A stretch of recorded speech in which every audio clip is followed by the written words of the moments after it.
السلام علیکم مائی viewers, how are you? کیا آپ نے کبھی خود سے ایک سوال پوچھا ہے کہ آپ کا ہنر کیا ہے، آپ کی طاقت کیا ہے، آپ کی خوبی کیا ہے، آپ کے اندر کون کون سی خوبیاں، کون کون سے راز پوشیدہ ہیں؟ اگر زندگی میں کبھی آپ نے ایک بار بھی یہ سوال خود سے پوچھا ہے تو اس سوال کا جواب دینے کے لیے آج ہم حاضر ہوئے ہیں۔ اس ویڈیو کو شروع سے آخر تک لازمی دیکھیے گا، then you will get all the answers that you possess, that you have in your mind, if you want to know that who you are۔ ہمارا آج کا ٹاپک ہے کہ آپ کا ہنر کیا ہے، اپنے کام کو کیسے پہچانے، اپنے آپ کو کیسے پہچانے، آپ کا کام کیا ہے، آپ کیسے اپنے کام کو پہچان سکتے ہیں، یا آپ کیسے یہ دیکھ سکتے ہیں کہ آپ کے اندر کون سی چیز چھپی ہوئی ہے۔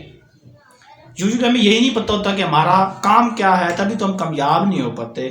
جب آپ لوگوں کو یہ پتہ چلے گا کہ آپ کا مقصد کیا ہے، تب ہی تو آپ کامیاب ہونا شروع ہوں گے۔ جب آپ لوگ اپنا مقصد ہی نہیں پہچانو گے، so it's very difficult for yourself. سب سے جو پہلی چیز ہے وہ یہ ہوتی ہے کہ آپ اپنی دلچسپی کو پہچانیں۔ اب دلچسپی کو پہچاننے کی جو سب سے بڑی نشانی ہوتی ہے وہ کیا ہے کہ اس کام کو کریں کہ جس کام کو کرنے میں آپ کو خوشی محسوس ہو رہی ہو۔ بعض اوقات اب کچھ کام ایسے ہوتے ہیں کہ جو آپ کرتے ہیں لیکن آپ کو اس میں خوشی محسوس نہیں ہوتی، وہ آپ کا کام نہیں ہوتا۔ آپ کا کام وہ ہے جس کو کرنے سے آپ کو خوشی محسوس ہو رہی ہو۔ اگر آپ خوشی محسوس کرتے ہیں so it's mean that that's your work. اگر آپ خوشی محسوس نہیں کرتے تو وہ کام آپ کا نہیں ہے۔ لیٹس سپوز ہم مثال لیتے ہیں کہ ایک بچہ اگر کالج میں یا کسی اسکول میں پڑھ رہا ہے، and if he is interesting to study English subject, اگر اسے میتھمیٹکس سمجھ نہیں آتی تو اس کا مطلب ہے کہ بھائی اس کا انگلش فیورٹ ہے، وہ انگلش پہ فوکس کرے، نہ کہ میتھمیٹکس پہ، فزکس پہ، کیمسٹری پہ، بایولوجی پہ اپنا جو مائنڈ ہے وہ ویسٹ کرتا رہے۔ اس کے ساتھ اب جو دوسری چیز ہے وہ یہ کہ جو دوسرا پوائنٹ ہمارا وہ کیا ہے کہ کام وہ کریں جو آپ کو آسانی سے سمجھ آ جائے، وہ کام آپ کا ہوتا ہے۔ اب ہم اپنا جو مغز ماری کرتے رہتے ہیں ان کاموں کے ساتھ جو ہمیں سمجھ نہیں آتے، پھر ہمیں وہ چیز سمجھ کیسے آنی ہے؟ تب وہ آپ کا کام بھی نہیں ہوتا، کیونکہ آپ کو چیز وہی سمجھ آئے گی جو آپ کا کام ہوگا، جو چیز آپ کو جلدی سمجھ آئے گی، جس میں آپ کی دلچسپی ہوگی، پھر وہ چیز آپ کو آسانی سے سمجھ آ جائے۔ ایسا نہ ہو کہ ایک کام کرنے میں اگر آپ کو 3 گھنٹے لگ رہے ہیں اور ایک کام ایسا ہے کہ جس کو کرنے میں آپ کو جسٹ 5 منٹس to 10 منٹس یا 1 گھنٹہ بھی لگ رہا ہے، تو وہ کام آپ کو ہوتا ہے کیونکہ وہ کام آپ کو آسانی سے سمجھ آ رہا ہے۔ بات سمجھ میں آ گئی؟ تیسری چیز کیا ہوتی ہے کہ دوسروں کی رائے لیں۔ اور جی یاد رکھیے گا ہمیشہ آپ لوگوں سے نا ان کی رائے لیا کریں۔ آپ کو پتہ تو چلے گا کہ ٹرینڈز کیا چل رہے ہیں، کیا کیا چیزیں ہیں۔ آپ لوگوں سے پوچھیں، اپنے بارے میں پوچھیں، کسی کام کے بارے میں پوچھیں، لوگوں کی رائے لیں، ایون اپنے پاس سے بھی رائے لیں، خود بھی اپنی رائے دیں۔ کوئی 4-5 کام چنیں۔ اس بات کو میں یوں بولوں گا کہ آپ ہمیشہ جب بھی کام شروع کریں ہمیشہ 4-5 کام اکٹھے شروع کریں۔ اسکل سیکھنی ہو نا آپ نے، for example if you are interested in skill learning, تو آپ اسکلز ہمیشہ 4 سے 5 شروع کریں۔ کچھ ٹائم کے بعد کیا ہوگا، کچھ میں آپ کا انٹرسٹ بنتا جائے گا، وہ پہلا پوائنٹ ہمارا دلچسپی والا۔ پھر کچھ چیزیں آپ کو جلدی سمجھ آنا شروع ہو جائے گی، پھر جب آ جائے گی تو آٹومیٹکلی آپ لوگوں سے کامنٹس بھی لیں گے، خود بھی اس پہ کامنٹ کریں گے۔ میں کہتا ہوں لوگوں سے زیادہ ہمیشہ خود کامنٹ کیا کریں۔ جب آپ خود اس پہ اپنے خیالات کا اظہار کریں گے تو آپ کو پتہ چل جائے گا کہ which is best and which is not best for you, تو تب ہی تو آپ چل پائیں گے۔ Is it clear? پھر ہمارا اس کے بعد جو چوتھا پوائنٹ ہے وہ کیا ہے؟ بار بار کامیابی کا جائزہ لیں۔ دوستو یہ بہت انٹرسٹنگ پوائنٹ ہے، ہم اس چیز کو نیگلیکٹ کرتے ہیں، ہمیں پتہ ہی نہیں ہوتا، لیکن یہ بہت اچھا اور ویری انٹرسٹنگ پوائنٹ ہے کہ آپ بار بار اپنی کامیابی کا جائزہ لیں۔ اب کامیابی کا جائزہ آپ کیسے لے سکتے ہیں؟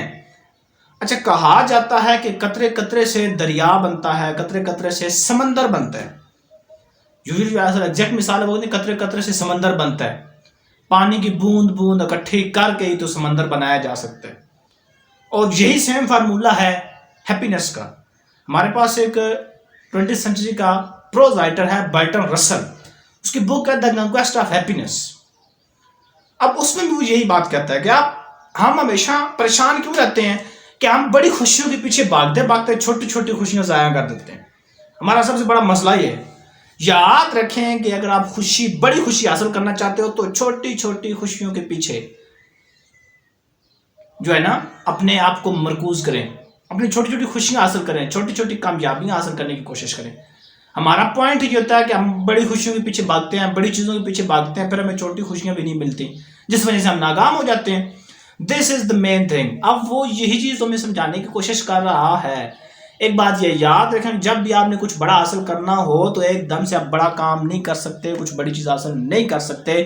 ہمیشہ چھوٹی چھوٹی خوشیوں, چھوٹی چھوٹی چیزوں کے پیچھے چلیں. چھوٹی چھوٹی چیزیں جمع ہو کے پھر کل بہت بڑی بن جائے گی. محنت کا بھی تو یہی فارمولہ ہوتا ہے نا.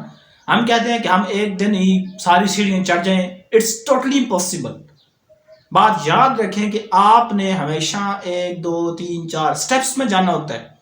کبھی بھی آپ یہ نہیں کہ 1 to 10 چلے جا سکتے ہیں, آپ 1 2 3 4 5 6 7 8 9 10 تک جاتے ہیں. بات یاد رکھیے گا. پھر دوسری بات, مختلف کام آزمائیں. اب جو میں نے پہلے بات کی تھی, اگین وہی پوائنٹ آ گیا کہ آپ ہمیشہ یہ بات یاد رکھیں کہ ایک کام شروع کرنے سے آپ کو سمجھ نہیں آئے گی کہ یہ کام آپ کے.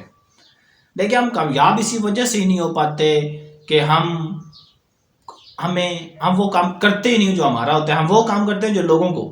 کیسے؟ ہم کہتے ہیں جی ابا جی نے کہا جی فوج میں جاب کر لیں, ابا جی نے کہا جی 10 پڑھ کے جی بچہ یہ کرے گا, جی ابا جی, بھائی سارے کام ابا جی یا امی جی یا دوستوں نے, ان لوگوں نے کہنا, تو پھر who you are, why you are not recognizing yourself. اس پوائنٹ کو میں ایک فلاسفرز میں سے نا, the one of the most important philosophers is Friedrich Nietzsche. وہ بڑی مزے کی بات کرتا ہے. وہ کہتا ہے کہ بیکم ہو یو آر, تم وہ بنو جو تم ہو.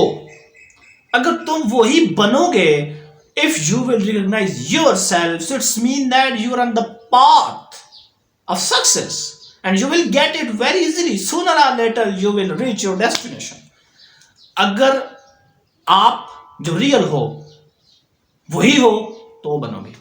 ہم کیا کرتے ہیں کہ جو ریئل ہوتے ہیں ہم اس کو پریٹینڈ کر کے چھپا لیتے ہیں, اور تبھی تو پھر ہم اپنے آپ پہ بھی نہیں رہتے. ساری عمر گزر گئی زندگی ساری عمر گزر گئی تجھے سمجھتے سمجھتے, جب تیری سمجھ آئی دن تو ہی نہ رہی. اس سے زیادہ بھی اس بات کو کیا کہا جا سکتا ہے. اب میں لاسٹلی ایک بات کرنا چاہوں گا, ان تمام چیزوں کو یاد رکھیں کہ دنیا میں ہر چیز آپ نہیں پا سکتے. ہر چیز کے پیچھے بھاگنا چھوڑ دیں. کچھ 2 4 سکلز کو شروع کریں, ان کو آپ جب سمجھ آ جائے گی پھر آپ کو پتہ چل جائے گا کہ آپ کی سکل کون سی ہے.